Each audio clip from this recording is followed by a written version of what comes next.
पाकिस्तानी तारीख के सबसे बड़े 7 अंडरवर्ल्ड डॉन। दोस्तों, क्या आपने कभी सोचा है कि पाकिस्तान का सबसे बड़ा डॉन कौन है?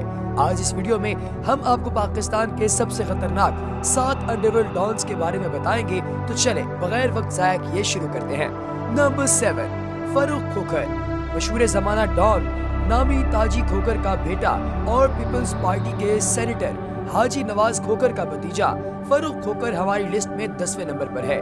इसके आगे पीछे फिरती महंगी गाड़ियां, इसके बाप के पाले हुए बदमाशों की फौज और इसका शाहाना तर्ज जिंदगी इसकी शोहरत की वजह है, और इसमें से कुछ भी इसका अपना कमाया हुआ नहीं है।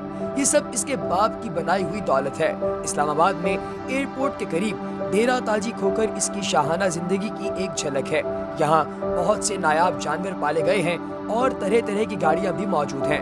फारूक खोखर ने खोखर 333 के नाम से एक ग्रुप भी बना रखा है, जिसका सोशल मीडिया पर बड़ा चर्चा है। फारूक खोखर बदमाशी के अलावा पिछले कुछ अरसे से फलाही कामों में भी बड़ा सरगर्म नजर आता है।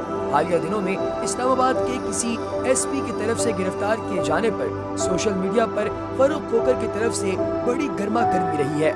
नंबर 6, गोगी बाट। दोस्तों, दुनिया की तारीख में लाहौर में पहली मर्तबा किसी एयरपोर्ट के अंदर जाकर कत्ल किया गया। कत्ल होने वाले का नाम टीपू ट्रका वाला था। जिस शख्स को इस कत्ल से शोहरत मिली उसका नाम गोगी बट है। 1960 में आने वाले गुंडा एक्ट में लाहौर का इकलौता बचने वाला बदमाश ख्वाजा अक्ल बट है, जो कि गोगी बट के नाम से मशहूर हुआ।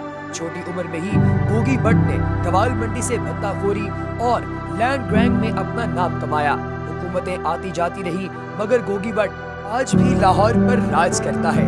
इस बात का सबूत है कि उसने सियासी सतह पर कैसे खुद को मजबूत कर रखा है और उसके दोस्त कितने ताकतवर हैं। Number 5, Abid boxer. ये किसी तारुफ का मोहताज नहीं है। इसकी वजह शोहरत मियां शहबाज शरीफ का इनकाउंटर स्पेशलिस्ट होना थी। 90 की दहाई में ये पंजाब पुलिस में नौकरी करता था और उसे ये नौकरी स्पोर्ट्स कोटे पर मिली थी। ये एक बॉक्सर था। आबिद बॉक्सर का असल नाम आबिद हुसैन कुरैशी है। ये अपने इनकाउंटर्स की वजह से मशहूर हुआ।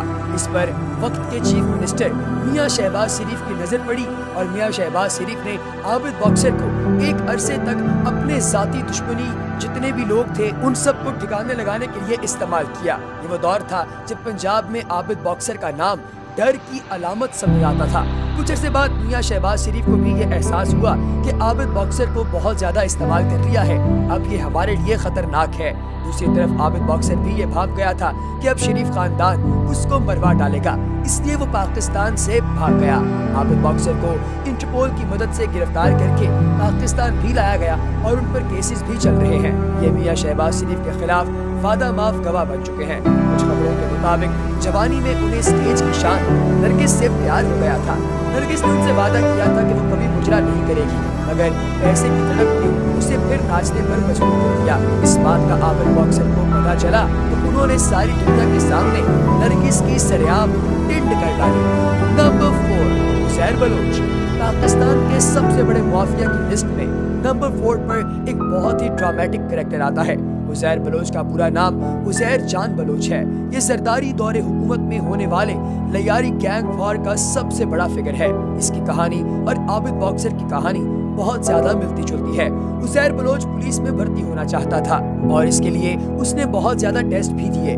टेस्ट में उसने निशानाबाजी में टॉप किया। ये पुलिस वाला बनना चाहता था, मगर सिंध के करप्ट सिस्टम ने इसके लिए कुछ और ही फैसला किया। 2003 में इसके वालिद फैज मोहम्मद और फैजुल मामा को अरशद पप्पू गैंग वालों ने अगवा कर लिया और भत्ता मांगा। उज़ैर बलोच भत्ता न दे पाया और उसके बाप को बहुत तकलीफें देने के बाद कत्ल कर दिया गया। उज़ैर बलोच बदले की आग में जलने लगा। पहले उसने कोर्ट केस करके इंसाफ चाहा, जो कि न मिला, फिर उसने खुद का एक गैंग बना लिया। 6 साल तक लड़ाई लड़ने के बाद 2009 में उसने अरशद पप्पू और उसके भाई को पकड़ लिया। खबरों के मुताबिक उज़ैर बलोच ने उनके सर तन से जुड़ा करके उनकी लाशों को सारे लयारी में घसीटा और उनके सरों से फुटबॉल खेली। सरदारी और उसके खानदान ने इसे एक अरसे तक दुश्मनों को उठाकर कत्ल करने के लिए इस्तेमाल किया, जैसे शरीफ फैमिली ने आबिद बॉक्सर को इस्तेमाल किया था। उसे एहसास हुआ कि जितना उसे इस्तेमाल कर लिया गया है, अब उसे बर्बाद हो जाएगा और ये ईरान भाग गया। जनवरी 2016 में इसे इंटरपोल की मदद से गिरफ्तार करके पाकिस्तान वापस लाया गया और ये पीपल्स पार्टी के खिलाफ वादा माफ गवाह बन चुका है। दोस्तों, क्या समझते हैं कि इसकी गवाही देने से सरकारी खानदान को कुछ फर्क पड़ेगा या नहीं? कमेंट सेक्शन में यस और नो जरूर लिखिएगा। नंबर 3, अल्ताफ हुसैन। अल्ताफ हुसैन किसी तारीफ के मोहताज नहीं।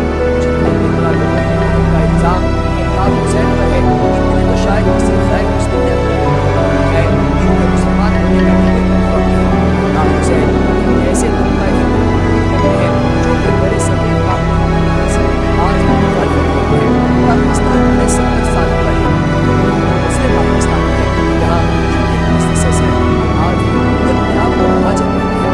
अल्ताफ हुसैन को पाकिस्तान की तारीख और किडनैपिंग, कत्ल, करप्शन और गद्दारी के मुकदमात चल रहे हैं और बरतानिया में भी उन पर मनी लॉन्ड्रिंग का एक केस चल रहा है। अल्ताफ हुसैन ऐसा दरिंदा है जो अपने पार्टी के लोगों को नहीं पूछता। इसने एमपीएम के डॉक्टर इमरान फारूकी को मिलने के बहाने लंदन बुलाकर बना दिया था। उनके पार्टी ने डॉक्टर इमरान फारूकी को इज्जत की निगाह से देखा जाता था और ये बात चल रही थी कि अगर डॉक्टर इमरान फारूकी एमपीएम की बागडोर संभाल ले तो बहुत अच्छा होगा।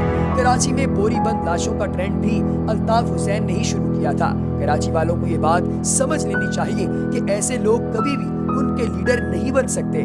नंबर 2, ताजी खोखर। दोस्तों, अगर आपने कभी सोचा है कि मलिक रियाज के पास कौन सी जादू की छड़ी है जो वो हजारों एकड़ जमीनें खाली करवा कर वहाँ बहरिया टाउन लॉन्च कर देते हैं, तो इस जादू की छड़ी का नाम ताजी खोखर है।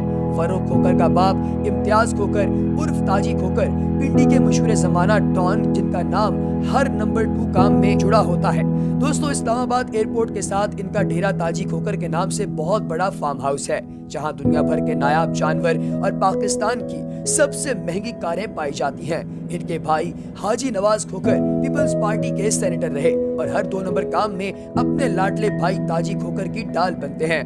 ताजी खोखर सरदारी साहब के भी बहुत लाडले हैं। उन्होंने खुद gold printed AK-47 Farrukh Khokhar को गिफ्ट की। ये लोग मलिक रियाज और पीपल्स पार्टी की सपोर्ट की वजह से इतने पावरफुल हो गए हैं कि घर से निकले तो 10 लैंड क्रूजर साथ निकलती हैं। पाकिस्तान में अगर इन्होंने ट्रैवल करना हो तो इनका अपना जाती हेलीकॉप्टर भी मौजूद है। नंबर 1, सेठ आबिद हुसैन। दोस्तों, हमारी लिस्ट में मौजूद सब अंडरवर्ल्ड डॉन्स सेठ आबिद हुसैन के सामने चंदी चूर लगते हैं। सेठ आबिद गवाल मंडी या लियारी के डॉन नहीं, बल्कि इनके खेल का मैदान बहिराए अरब, शिपिंग के खुफिया रोज और समंदर है। जैसे आपने once upon a time in Mumbai में देखा होगा कि अजय देवगन एक बहुत बड़ा स्मगलर होता है, इसी तरीके से डॉक्टर ताहिर भट्टी के लिखते हैं कि स्मगलिंग की दुनिया का बादशाह सेठ आबिद हुसैन है। छोटी उम्र में ये महकमा डाक में भर्ती हुए ये बहुत तेज इंसान थे। इन्होंने बहुत जल्दी ही भाप लिया कि एक महकमा डाक की गाड़ी कुछ खुफिया सामान भी यहाँ से वहाँ पहुँचाती है। ये लोग स्मगलर्स थे और सेठ आबिद हुसैन की काबिलियत से मुतासिर होकर उन्होंने इन्हें अपने साथ मिला लिया। आगे चलकर सेठ आबिद दुनिया के सबसे बड़े सोने के स्मगलर बने। जब पाकिस्तान में एटॉमिक प्रोजेक्ट शुरू करना था तो अमेरिका ने पाकिस्तान को न्यूक्लियर प्रोसेसिंग यूनिट देने से इनकार कर दिया। ये सेठ आबिद हुसैन थे जो ऑस्ट्रेलिया से सामान उठाकर समंदर के पानी से होते हुए ये सिस्टम पाकिस्तान लाए थे। इनके बारे में ये भी मशहूर है कि इनका सोने से भरा हुआ जहाज पाकिस्तान की पोर्ट लंदन राजधानी से गया था, इस पर इन्होंने ऑक्सफोर्ड किया था। सेठ आबिद मैक्सिमम लेवल पे कौन है और इसी वजह से ये हमारी लिस्ट पर नंबर 1 पर नजर आते हैं। दोस्तों, आपको इन तमाम डॉन्स में से सबसे ज्यादा इंस्पायर किसने किया? कमेंट सेक्शन में हमें बताना हरगिज ना भूलिएगा। अगली वीडियो तक दीजिए इजाजत। अल्लाह हाफिज।